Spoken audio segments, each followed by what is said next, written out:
বাসায় যখন রেডিমেড স্যুপের প্যাকেট কেনা না থাকে তখন সাধারণত আমি এভাবেই স্যুপ বানাই। আর যদি ভেজিটেবল থাকতো, যেমন গাজর, ব্রকলি বা কোনো সবজি যদি থাকতো, তখন আমি সেটা অ্যাড করতাম। বাট আমার বাসায় আপাতত কোনো কিছুই নাই সবজি টাইপের যেটা স্যুপে দেয়া যায়। ওকে, তখন আমি কিভাবে বানাই সেটাই আজকে শেয়ার করব। আমি পরিমাণ মতো পানি নিয়ে একদম গুঁড়া করে একটা নুডলসের প্যাকেট দিয়ে দিলাম। তাতে হচ্ছে আপনার গোলমরিচ, তারপর হচ্ছে কি বলে সব মশলা আর কি, তাতে গোলমরিচ, তারপর হচ্ছে লবণ, তারপর টমেটো সস, এগুলো সব কিছু একে একে দিয়ে তারপরে চিকেন স্টক যেহেতু নাই, সো আমি আমার ছেলে টিফিনের থেকে 2 টুকরা মাংস নিয়ে একটু থেতলে নিচ্ছি। এটা স্টকের কাজ করবে, সো এটা দিয়ে দিব। আর তেমন কিছু নয়, নুডলসের মশলাটা দিয়েছি, গোলমরিচ আর হচ্ছে আর কি কাঁচামরিচ, একটু পেঁয়াজ আর একটু তেল দিয়েছিলাম।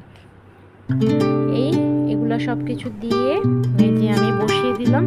এখন হচ্ছে টমেটো সস, এটাও বাসায় বানানো, মানে টোটালি বাসায় যা কিছু আছে তা দিয়ে সুন্দর করে হয়ে যায়। সো এই তো এভাবেই আমি বানিয়ে ফেললাম। আর এখন অলমোস্ট বলক এসে গেছে, দেখেন অনেকটা ঘন হয়ে গেছে আর কি।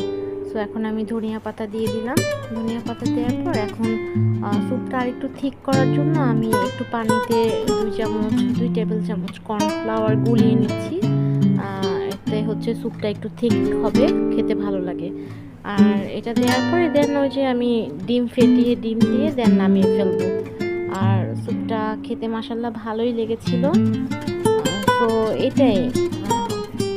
আর এখানে যদি একটু গাজর, একটু বাঁধাকপি, মানে শীতকালীন যে সবজিটা বা কোনো সবজি থাকলে সেটা অ্যাড করলে মানে আরেকটু হেলদি হতো। বাট যেহেতু সবজি ছিল না, সো এটাও খারাপ হয়নি, খুব ভালো হয়েছে। আর এটা আমরা সবাই বড়রা থেকে শুরু করে আমার ছোট বাচ্চা যে 2 বছর, ও খেয়েছে। আর এই জন্য ফার্স্ট টাইমে জাস্ট একটা কাঁচামরিচ দিয়ে পুরাটা স্যুপ বানিয়েছি।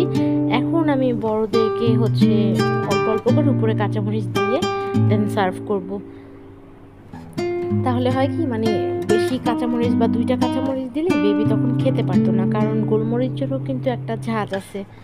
সো এই তো আমি এখন পরিবেশন করব। এই যে বড়দেরকে আমি একটু এক্সট্রা কাঁচামরিচ অ্যাড করে দিব, আর আমার বাচ্চারাও এভাবে খেতে পারবে।